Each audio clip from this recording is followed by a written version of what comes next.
Isang mapagpalang araw po sa bawat isa sa atin. Ngayon po ang ikatlong bahagi na po ng ating pagtalakay dun sa unang aralin na ating sinimulan, Sambahin ang Pangalan Mo. Ano po, at ito yung pangunahin at napakahalaga po na topic natin patungkol doon sa pangkalahatan na aking sinasabi na mga itinagong katotohanan na maraming beses nating mga nabasa, subalit parang ito ay inilihim o tinakpan o itinago dahil sa napakahalagang ah, mga layunin po na hindi karapat-dapat. Now, balikan lamang po natin pahapyaw, ano po yung mga napagtibay natin mula part 1 para po dun sa mga ngayon lamang po makakapakinig ng mensahe natin. Sa part 1 po napagtibay natin na yung pinaka-base ng ating aralin na ito sa Matthew 6:9, yung kaisa-isang itinuro sa atin ng ating dakilang Mesyas. Ang pinasasamba na pangalan ay sa ating Ama sa Langit. Ano po, maliwanag yun. Na letter B naman, na sa tinutukoy na pangalan ng Ama, bagamat hindi binanggit sa Matthew 6:9, maliwanag po na Yahweh ang pangalan ng Ama ayon sa Exodus 3:15, sapagkat binigyan ng diin dito na ito na ang itatawag natin sa kanya. Yung ay Yahweh po ang itatawag natin magpakailanman, forever and ever, from generation to generation. Yung banal na pangalan ng ating Ama sa Langit ay nakita natin, napatunayan natin hindi lang noon, ngayon, kundi ngayon at magpakailanman ay Yahweh po ang nais niya. Sa pangalawa po, yung part 2 naman, ito yung mga napagtibay natin. A, nakita natin na ang mga salin sa Biblia ay nahahati po sa dalawang panig po ito. No? Yung unang panig, yung mga salin tulad ng Magandang Balita at ang iba pa, Lexham version, marami pong iba pa na ang mga salin na ginamit ang tunay at angkop na pangalan ng ating Ama sa Langit na si Yahweh. Yun po yung ginamit nila. Yung isang panig naman po, ang mga salin na ginamit ang mga titulo o katangian ni Yahweh. El Elyon, Adonai, Lord, Panginoon, etc. Natalakay po natin yan. Kung ano po yung angkop talaga. Ano? Letter B, naging maliwanag sa atin na hindi ito dapat pinalitan at patuloy nating tinatawag, kinikilala at sinasamba ang pangalan ni Yahweh na ating Ama sa Langit, na siyang ating Ama po sa langit. And letter C, yung panghuli po na pagtibay natin, patuloy nating nakikita na malaking kamalian po ang limutin.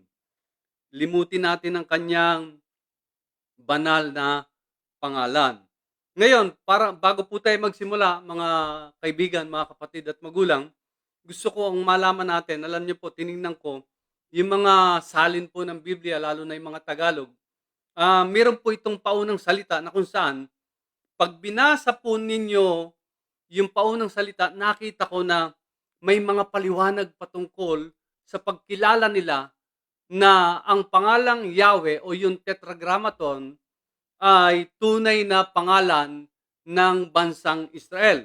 Ito po yung isang bahagi po, yung mga pang-anim na istansa siguro po ito, yung iba naman pang-pito. Ano?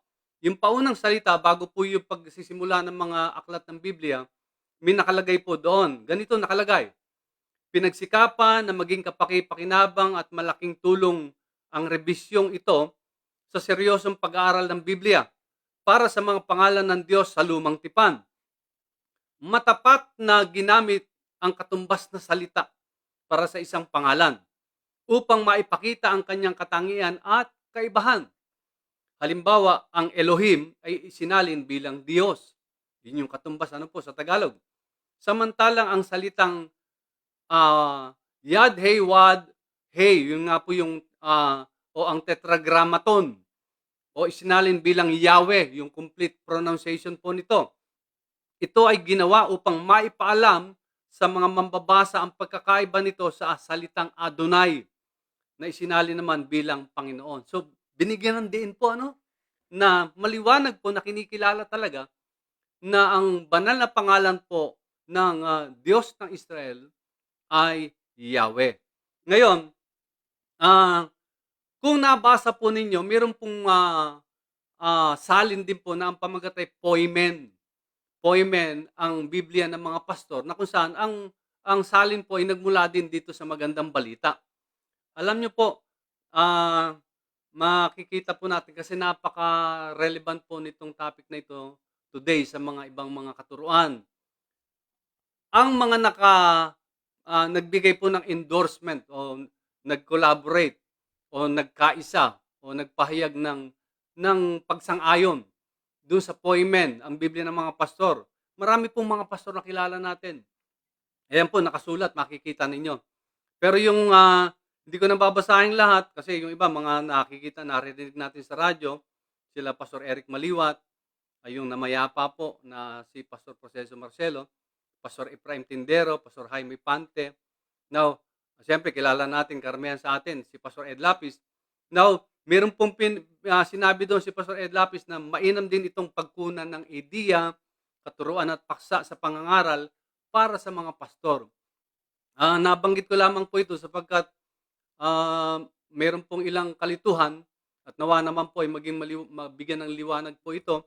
Kasi ang mga nadidinig na katuruan po ngayon, ang pangalan po ng Ama ay El Elyon, na ang ibig sabihin po niyan ay God Most High. Ngunit ang medyo nakakalito ng kaunti po at medyo maraming parang nalungkot ay dahil ang parang pagkakaunawa po sa kanyang kapahayagan ay si El Elyon at si Yahweh ay magkaiba.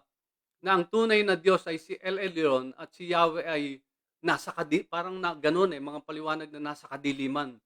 Pero 'pag tiningnan po natin, chineck po natin talaga, lahat halos ay makikita natin na ang pangalang Yahweh nakalagay po ay the proper name of the God of Israel.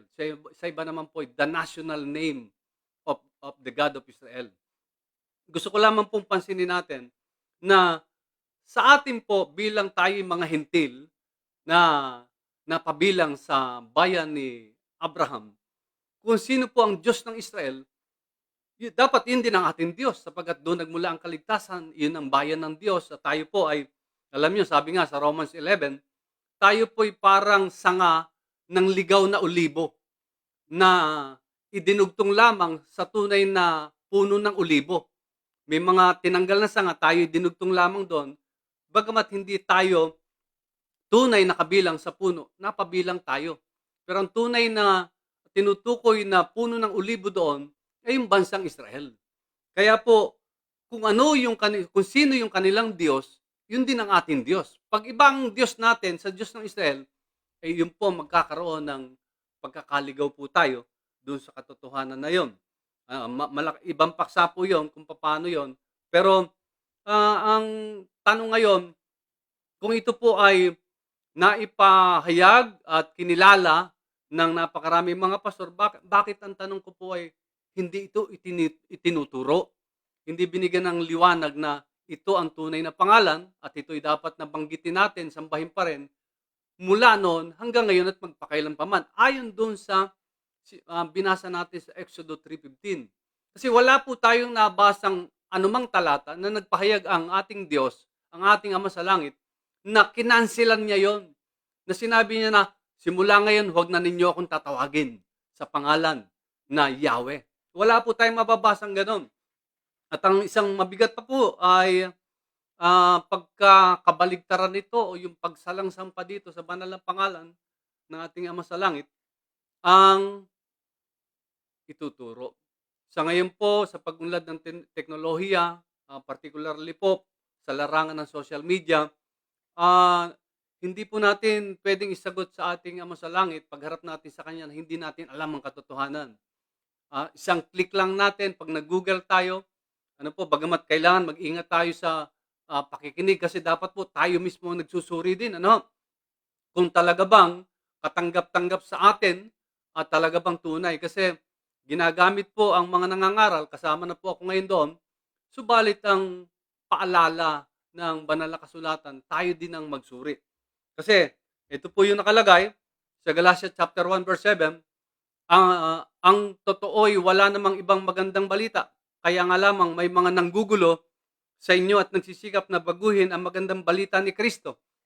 Subalit kahit kami o isang anghel mula sa langit ang mangaral sa inyo na magandang balita na iba, sabi rito, sa ipinapangaral namin sa inyo, parusahan nawa siya ng Diyos. Napakabigat po nitong paalala ni Apostol Pablo na ito. No? Kaya sabi niya, lagi tayong magsuri ano man ang nadidinig natin. Manalangin tayo sa ating Ama sa Langit, bigyan tayo ng karunungan. Kasi ano po ba yung babala ng Biblia patungkol sa mga bumabaluktot sa katotohanan? Napakabigat po nito sa pahayag 22. Akong si Juan ay nagbibigay ng babala sa sino mang makarinig sa mga propesiya na nasa aklat na ito.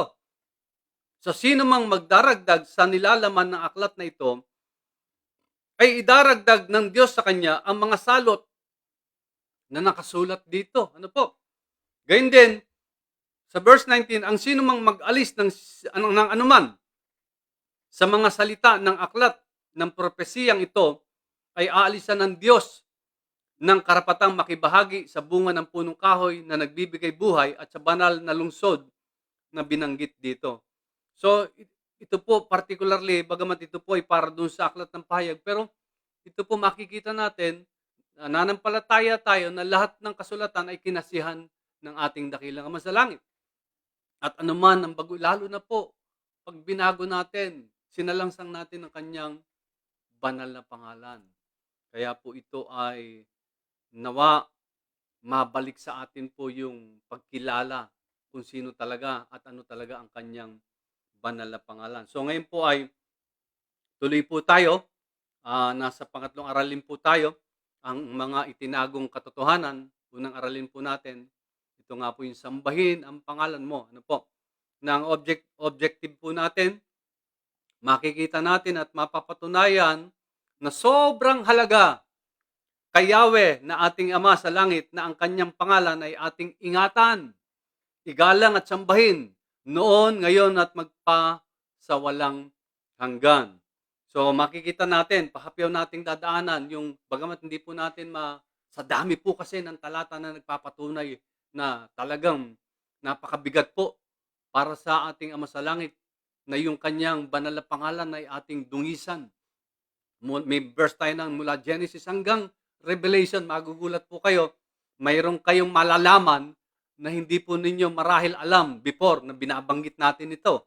Ano po? So, sa pagkakataon po ito, hindi po 20 minuto lang, maaaring lumagpas po tayo sapagkat gusto ko po na makita na natin ng napakaliwanag po ito. So, tinitiyak ko po ang aking hiniling sa ating Ama sa Langit, habang kayo'y nakikinig, maranasan ninyo ang kanyang kaluwalhatian, ang kanyang kapangyarihan, ang kanyang pagpapagaling, ang kapayapaan na mula sa kanya. Yan po yung maranasan natin at patuloy tayong maliwanagan. At ang salita ng Ama sa Langit ng ating Diyos ay tumagos sa pagitan ng ating kaluluwa at espiritu, ng mga butot kasukasuan sapagkat ito ay buhay at mabisa. Hallelujah! So tuloy po tayo. Ngayon, una nating tingnan ang sinasabi po sa Leviticus 19, verse 12, na sinabi ay, huwag kayong manunumpa sa aking pangalan. Sino nagsasalita po rito? Ano po, makikita natin sa huli. Kung ito ay walang katotohanan, iyon ay paglapastangan sa pangalan ng inyong Diyos. Ako si Yahweh, sabi niya. Iyon ang sinabi niya, ako si Yahweh.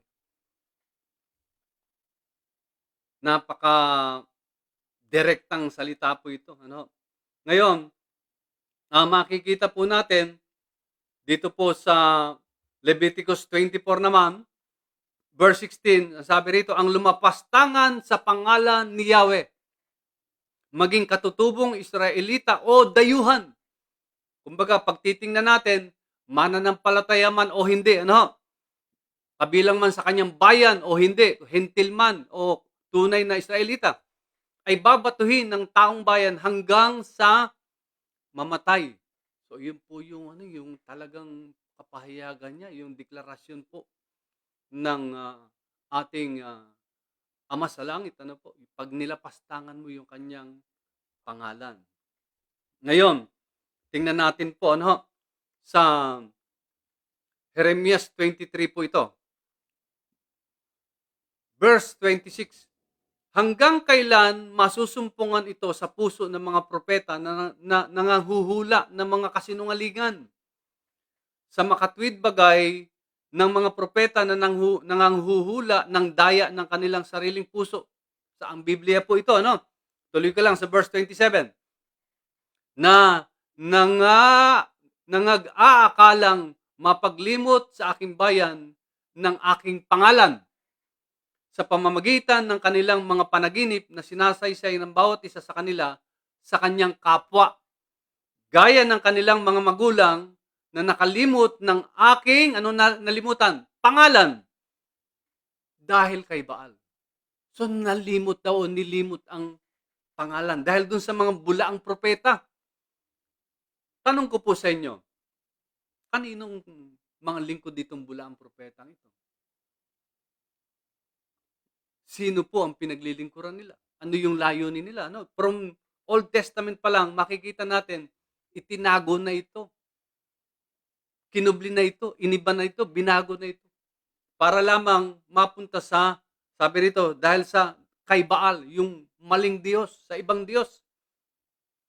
Na pag-isipan po natin na hindi dapat ito talaga binabago. Kasi tingnan niyo po, kung yung mga brand name na mga produkto, halimbawa ng sapatos, Adidas, napansin po ba ninyo na ito ay pagdating sa ibang bansa, halimbawa sa Africa, binago yung salitang Adidas ayon sa kanilang lengguwahe? Hindi po. Saan mang bansa, kung ano yung brand name, kung Adidas ito sa pinagmulan, doon din ito Adidas pa rin sa lahat ng panig ng daigdig. Ano mang brand, hindi binabago. Kasi iyon ang mapagkakakilanlan. Pag binago mo, hindi na iyon yung tinutukoy na produkto. Lalo't higit po, pag binago mo ang pangalan ng ating Ama sa Langit, iba na, hindi na siya ang tinutukoy. Kaya sinabi niya yun yun ang pangalan niya. Hindi ito dapat na binabago. Ngayon, tingnan po natin kung saan naganap ang unang pagsamba sa kanyang banal na pangalan. Genesis chapter 4, verse 25. Muling sinipingan ni Adan ang kanyang asawa at ito'y nanganak ng isa pang lalaki. Sinabi ng ina, binigyan ako ng Diyos ng kapalit ni Abel na pinatay ni Cain. So alam natin ang istoryang ito. Ano po? At ito'y tinawag niyang Set. Si Set ang ama ni Enos. Noon, nagsimulang tumawag sa pangalan ni Yahweh ang mga tao sa kanilang pagsamba. Anong tinatawag nila? Ang pangalan po ng ating Ama sa Langit na si Yahweh. Tingnan din natin ngayon sa Exodus chapter 9. Kung siya at ang buong bayan ay pinadalhan ko agad ng salot na sakit, sana'y patay na silang lahat. Ngunit, hindi ko ginawa iyon upang ipakita sa kanya ang aking kapangyarihan at sa gayoy may pahayag ang aking, ano po nakalagay? Pangalan. Anong gusto ng ating Ama sa Langit? Maipahayag ang alin? Ang kanyang pangalan sa buong daigdig. Now, napag-aralan natin, tinalakay natin, nilinaw natin. Ano po yung kahulugan ng pangalan na yung word na pangalan? Ano po? Yung word na name na ito'y tumutukoy sa salita o grupo ng salita para sa isang individual entity. Kaya, hindi basta't binanggit puro pangalan lang. Mayroon pong pangalan na dapat na alam natin kung ano yon na gusto na maipahayag. At alam natin, hanggang sa ngayon, Yahweh po ang kanyang banal na pangalan. Siguro nakikita natin kung anong layunin po ng ating Ama sa Langit na kung paano po yung kanyang banal na pangalan ay talagang igalang natin.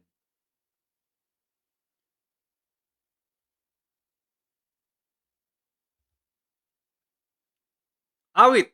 Ito, makikita po natin kung gaano kahalaga talaga nakilala natin, alam natin ang banal na pangalan ng ating Ama sa langit na si Yahweh.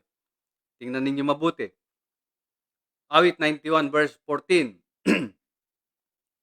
Biblia, Tagalog. Sapagkat kanyang inilagak ang kanyang pag-ibig sa akin, kaya't iniligtas ko siya, aking ilalagay siya sa mataas.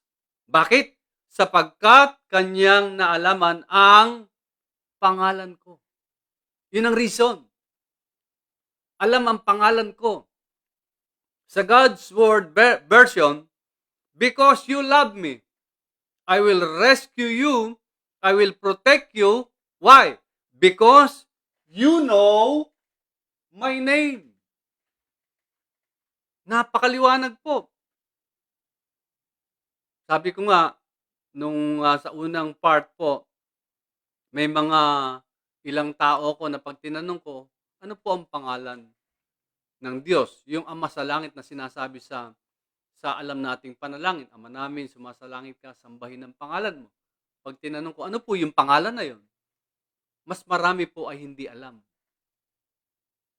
kung ano yung pangalan na tinutukoy. Ngayon, ang question ko, alam ba natin ngayon na? Maliwanag na ba sa iyo? Maliwanag na ba sa atin ngayon? Ano po yung pangalan? Kasi, because you know my name, ano po yung paparana sa atin? I will rescue you, I will protect you. Sabi ron. Sa kabaligtaran, if you do not know my name, ano po ang mangyayari? If you do not respect my name, kasi sabi dun sa kanyang kautusan, huwag mong gagamitin ang aking pangalan sa walang kabuluhan. Ano po? So talagang ito ay banal na pangalan. Napakahalaga po. Palagay ko, alam nyo, pag pinagbulay-bulayan talaga natin to, hindi talaga, isa lang magiging desisyon natin. Alam ko na pag-iisipan natin ngayon, ganun pala kahalaga. Na nababasa lang natin, nilalagpas-lagpasan natin, pero hindi natin napagnilay ng malalim. Ganito pala. Opo. So, pagmumulat po ito sa ating lahat at napapanahon, sabi ko nga po, hindi makakaila sa ating lahat ang mga kaganapan sa buong daigdig, sa bansa natin, sa mga lugar, ano po, na talagang nalalapit na ang wakas ng panahon. So, iba't ibang katuro. Isipin mo, alam ko, yung iba, kung napanood po niyo yung mga katuruan na nakakapangilabot, na may nagpapahayag na si Yahweh daw at si Eva ay nagsiping o nag-sex. Kaya nabuntis si Eva. At tapos ang isang kapahayagan naman ng isang tagapagturo din na si Yahweh ay parang ang dating Diyos ng kadiliman. Nakakapangilabot po. Na talagang hindi na, alam nyo, marahil tulad ko rin kayo na parang hindi mo maiisip na masasabi yon ng sinumang tao. Lalo pat mga kababayan po natin itong nagpapahayag na ito. No? Ngayon, sige po, tuloy po tayo. Sa bilang chapter 6, ito po yung tagubilin po ng ating Diyos na si Yahweh kay Moises. Sinabi ni Yahweh kay Moises, sabihin mo kay Aaron at sa kanyang mga anak na ang mga salitang ito, ang bibig kasi nila sa pagbabasbas nila sa mga Israelita. Pagpalain ka nawa at ingatan ni Yahweh. Ganun po ang nakalagay. Kahabagang kanawa at subaybayan ni Yahweh. Lingapin kanawa at bigyan ng kapayapaan ni Yahweh.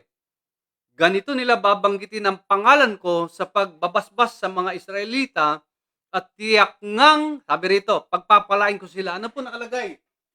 Tiyak. Hindi baka sakali na pagpapalain ko sila. So, ito po ay bumago din sa akin dahil ngayon, pati aking mga apo ay pinapahayag ko ito. Sinasabi ko na pagpalain ka nawa ni Yahweh, ingatan ka, lingapin ka ni Yahweh. Ang pangalan ni Yahweh ang lagi naming binabanggit, maging sa pananalangin ngayon. Ama naming nasa langit, sinasamba namin ang banal na pangalan mo Yahweh. Kasi puno ito ng kapangyarihan. Binasbasan po niya ito.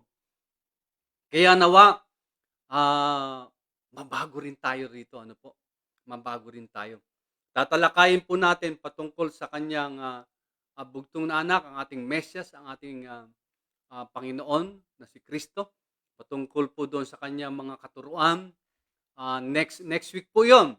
Next week po 'yan at unti-unti pupunta po tayo doon patungkol po sa katotohanan naman na natago rin patungkol sa kanya. Ano po, sabi ko nga, naalala ko po noon nung kami po ay nasa Consuelo pa, ginagamit po ito, ginamit itong tugtog na ito, yung "Sambahin Ka Yahweh", yung tugtog na yun ng pagsayaw. Pero gano'n lang at maraming church gano'n, pero balewala.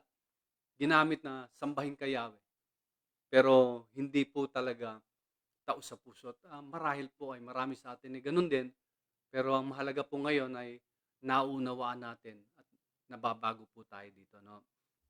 So, tuloy tayo. Ilang talata na lang po ito. Ah, sa pahayag na po tayo, dito magugulat po tayo rito. Sa pahayag 14:1, tumingin ako at nakita ko ang kordero na nakatayo sa bundok ng Sayon, kasama ang 144,000 tao. Nakasulat sa kanilang noo ang pangalan ng kordero, ng Mesyas, ano po? At ang pangalan ng kanyang ama.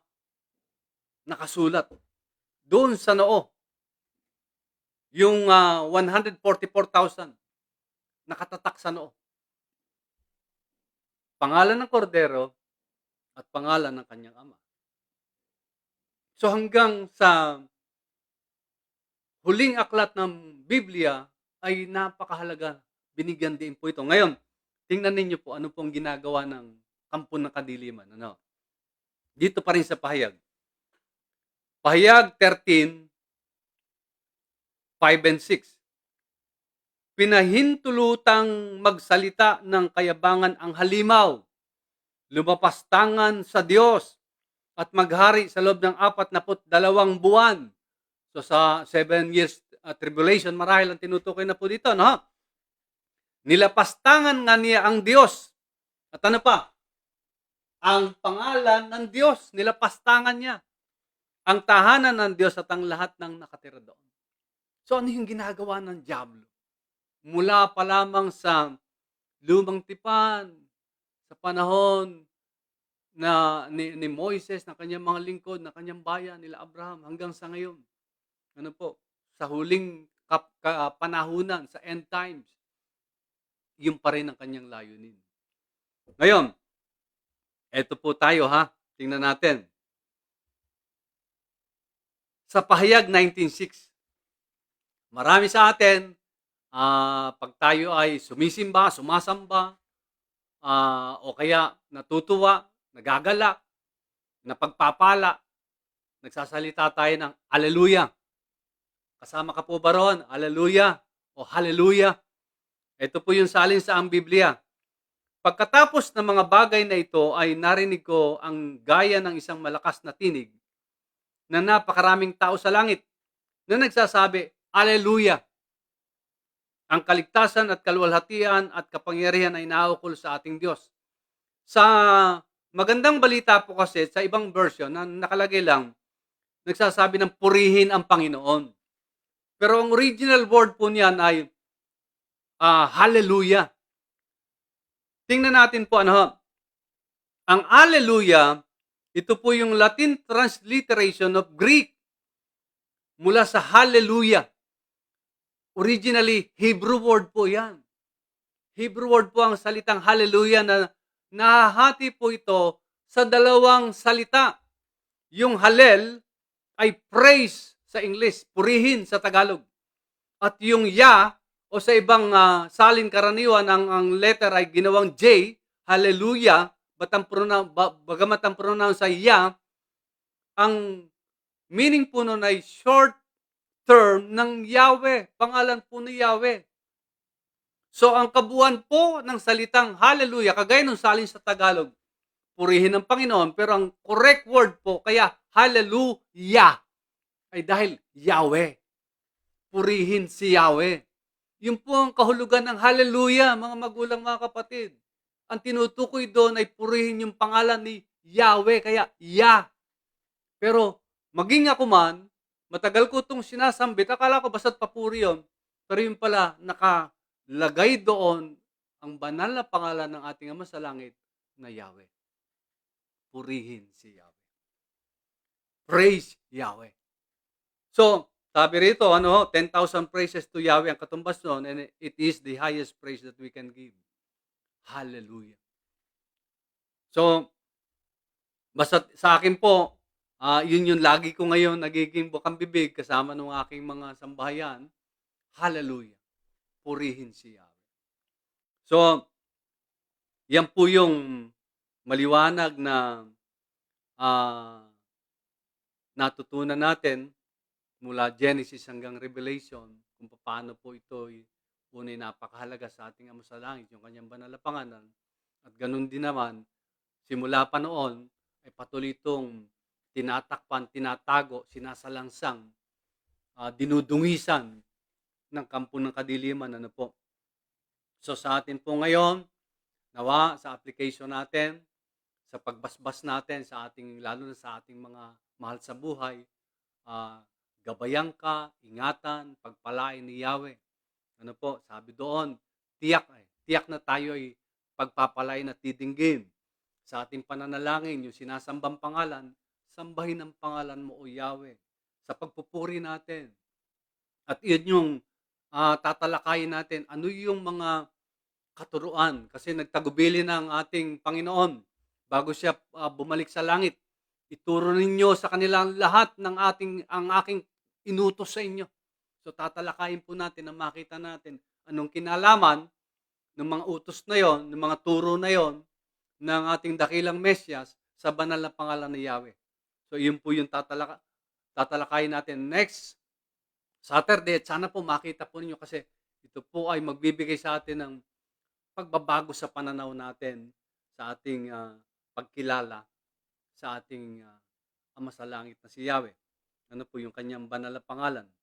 Kaya po, muli, hanggang dito na lamang po ako, bagamat umabot tayo ng mahigit 30 minuto, sapagkat napakahalaga po yung mga napapanahong mga ibang aral ay akin lang binanggit. At yung sinabi ko rin, ito po yung Poimen Bible, na pag binasa nyo yung mga paunang salita, nandoon po yung binanggit kanina, na pagliliwanag, pagkilala nila na ang banal na pangalan, ang Diyos ng Israel ay Yahweh.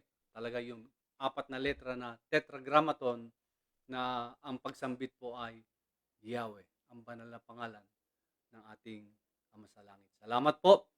Salamat po. Magandang araw sa ating lahat. Hallelujah.